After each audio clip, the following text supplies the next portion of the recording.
Welcome back, students. We have covered 4 chapters already in history. I know the question answers of the last chapter, that is United Nations, have not been given yet. We'll be doing those question answers, but today we'll be starting a new chapter. We'll have the concepts of it. This is chapter 8, which talks about expansion of the British power. So from now, we will be studying all the chapters, but we'll be focusing more on few of the topics.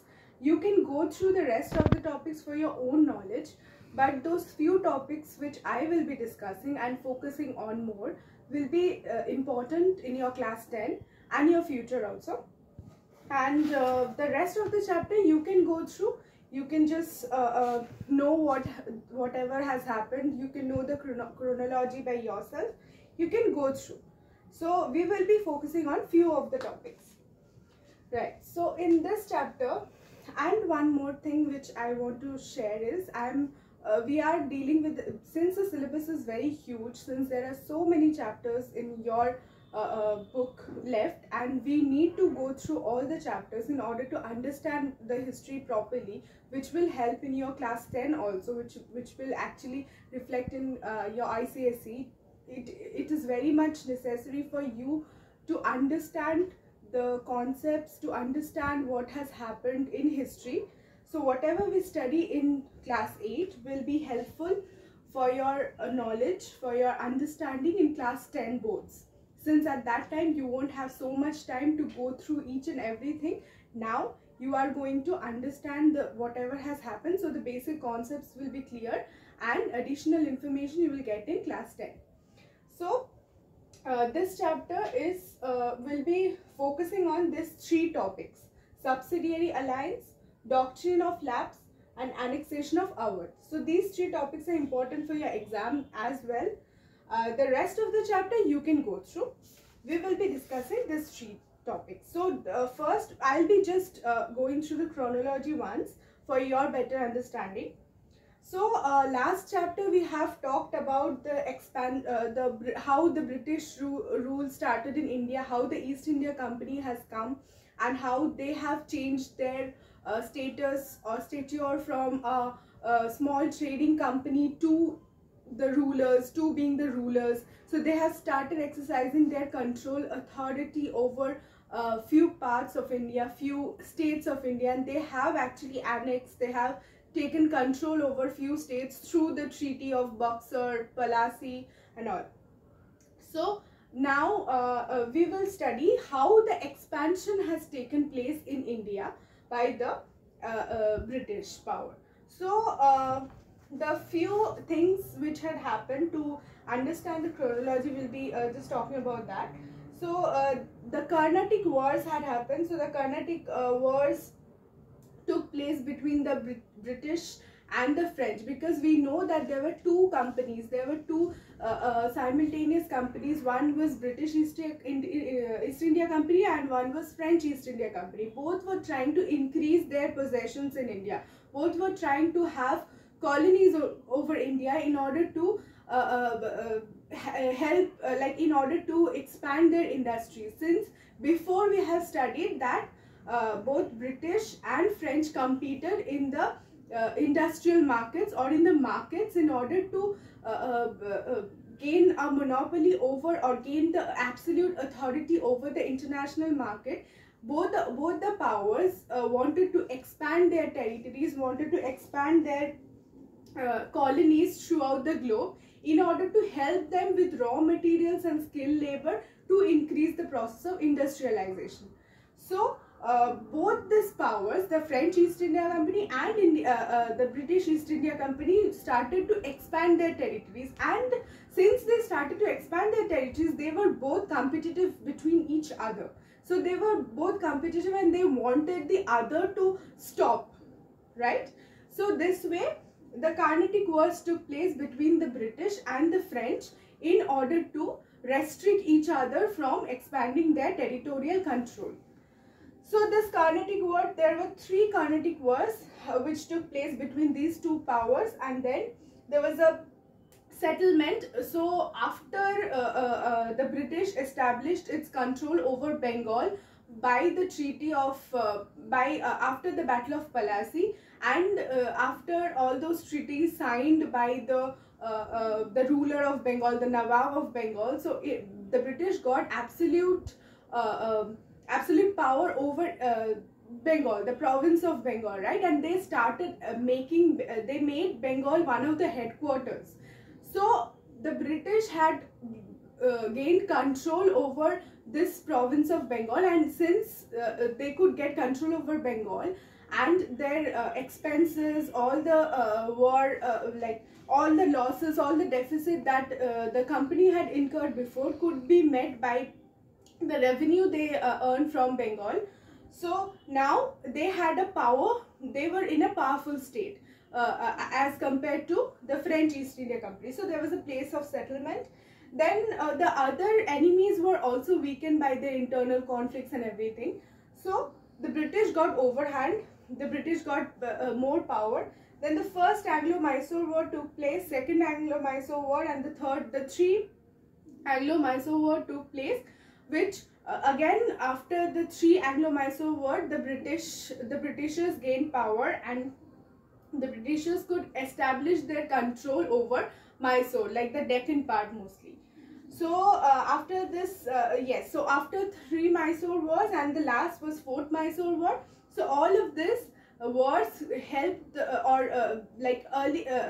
it also weakened the British. Like the British had to the trading company had to reinforce their military, their resources, everything in order to deal with this. But after this 4 wars, they could actually gain control over the Mysore state and the Deccan part. So so there were also Anglo-Maratha wars. The 3 Anglo-Maratha wars took place. So there was a war, there was a series of wars that took place between the Maratha power, the rising Maratha power, and the British, which also for which the British also had to face a lot of difficulties in order to establish their control over the state of, over the major parts of the country, since Maratha Empire was also huge. So all this events took place gradually, and then there was annexation of Punjab. So all of these events were happening one after the another, by which the British started expanding their territory, expanding their possessions, and expanding their power over most of the parts of India. So we will be dealing with subsidiary alliance. Now, what is subsidiary alliance? It was a very clever diplomatic step which was taken by the Britishers. So Lord Wellesley, the Governor General, introduced this subsidiary alliance. So who introduced subsidiary alliance? Lord Wellesley, who was a Governor General at that point of time. So this alliance was basically a protectionist policy of the British, so that they could have some indirect rights, like not directly, they are not directly having power over any particular kingdom, but indirectly they are exercising their power, so that they do not have to perform any responsibilities or perform any duties, but they can enjoy their rights, the indirect rights over that particular territory. So the main features of the subsidiary alliance are, so the Indian rulers had to pay for the British troops in return of protection from the other rulers. So this was a very cleverly thought diplomatic policy by the British, by which the Indian rulers had to pay the expenses for maintaining the army, to take care of the necessities of the army. In return for protection, in return the army will protect the territory, the empire of that particular king from any foreign invasion. So not directly but indirectly, there was the British exercised their power, their right over that particular territory. Then the ruler had to take permission of the British to declare war against any power or to sign an alliance. See, again, there was an indirect intervention into the political system or the political administration of that particular empire. Though the king was there, he was a puppet king. He did not have the rights to even sign a declaration, sign any alliance with other states, and before declaring any war, they have to consult with the Britishers. The British official known as resident. So one British resident or one British official would be there would be living in that particular territory, in that particular empire, and to look after the administrative decisions. So this was again, see, an indirect control over the empire. So the British official will be taking care, will be looking after all the administrative whatever decisions are being made in that territory or in that empire, and he will be the resident of that particular place or territory. The ruler could not maintain relations with any foreign power other than British. So you can see there was a control by the British, there was a check by the British over the powers, over the administration, over everything of that territory. The British reserved the right to depose a ruler if they were dissatisfied with his administration. The Indians had to accept the supremacy of the British. So the British was not in direct control of that particular territory, but they could exercise indirect rights, indirect authority over that territory. So if we see, there is a king, he is taking care of the administration, but every responsibility, every duty, everything will be controlled by the Britishers. So you can see that they were actually establishing control over that particular state, particular territory. The subsidiary alliance was signed in the beginning with the Nizam of Hyderabad, Nawab of Awadh, and Peshwa Bajirao. So you can see the important powers: the Nizam of Hyderabad, the Nawab of Awadh, the Awadh, Hyderabad, Awadh, and the Maratha Empire. These three were the very important powers who were against the British. So they were actually very important because they were actually having a huge part of territory under their control, and they were very important in the history of India by they were actually keeping the British away from establishing the control over India. But this subsidiary alliance, because of the weaker state of the later Nawabs, the weaker state of their successors, they had to sign alliance with the British, and these three states, these three territories came under subsidiary alliance. So subsidiary alliance had a very demoralizing effect on the Indian rulers, because everything was being taken care of by the British. Only the kings were the puppet kings. So by this subsidiary alliance, huge amount of territories could be brought by, the British brought huge amount of territories under their control. In 1813, the Charter Act by Lord Hastings renewed the trading rights of the British East India Company. So the British missionaries and the merchants could settle in India after the permission of the government. So by this charter, the rights of the East India Company got renewed, and now with the permission of the government, now the government was in almost their hand only. So with the with the approval of the government, the British missionaries and merchants could settle in India. So this whole process helped the development of colonial army, but at the cost of Indian rulers. So British were the masters of all Indian provinces directly or indirectly. The British had clear objective of taking control over the revenue and administration of the empire. Lord Dalhousie wanted to bring the indirect subordinate states directly under the rule of the British. So by this, they could actually have a control over the territories, revenue, and the administration process. So this is about subsidiary alliance. Now, doctrine of lapse. So this is also one of the very diplomatic, one of the very clever acts which was acts of the British in order to have control over the territories. So the policy of annexation of Lord Dalhousie was known as doctrine of lapse. So the doctrine of lapse, it was a weapon of intelligence which was exercised against the weak princes who lived under British supremacy. So it had been a practice in India in case of so what happened was the successors of the various important powers, the successors were weak. They could not take care of this empire. They could not actually maintain the army or take care of their province. In various states, there were no successors. There were no natural heir to the throne. There was no successor from the royal blood.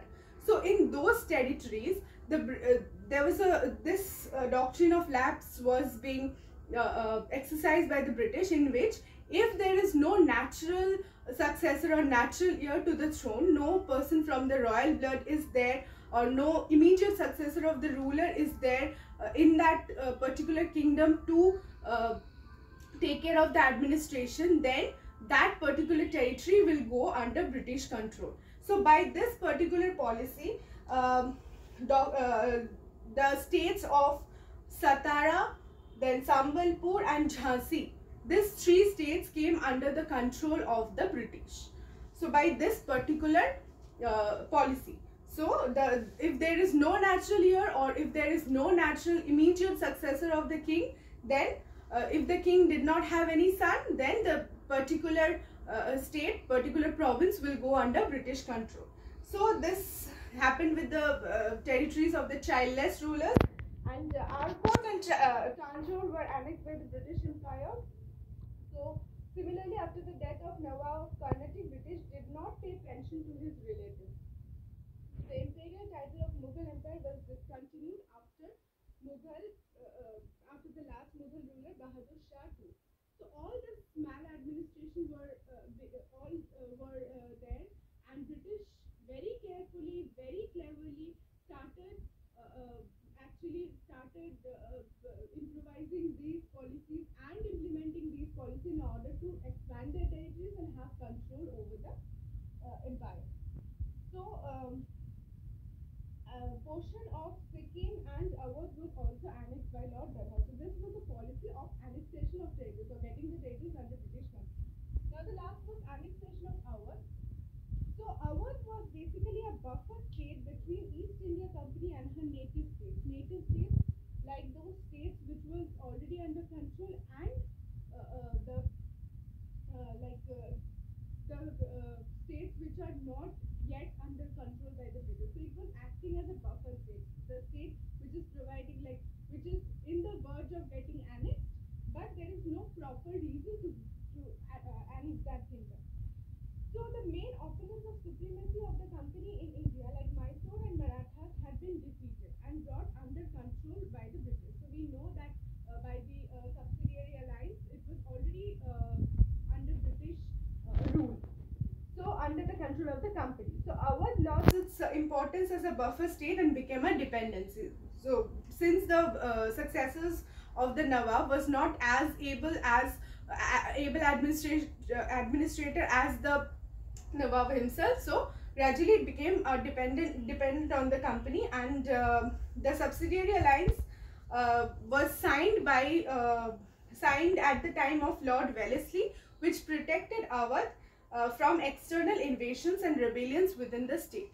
So all this were actually used by the Britishers as a weapon to take that place under their control, and in return they will be promised external security from external invasions.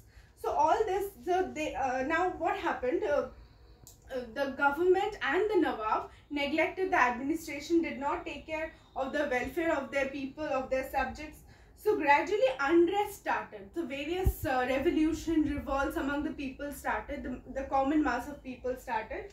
So many administrative reforms were carried out by the British, which was later implemented, but the Nawab lost the support of his people, and the people started having more aggressions against the British as well as the Nawab. So it was a blunder which was committed by the company in Awadh, and Awadh became one of the strongest center of revolt in 1857. We'll be dealing with the 1857 revolt later.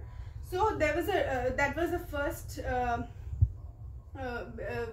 war of independence, and the main aim of the British expansion or the British Empire was to expand their empire and to have control over more of the revenue and territories in British and in India, and also enhance their whatever deficits they have faced till now. So that will be the end of this chapter and the end of this class. We'll be coming up with a revision and a new chapter next time. Thank you.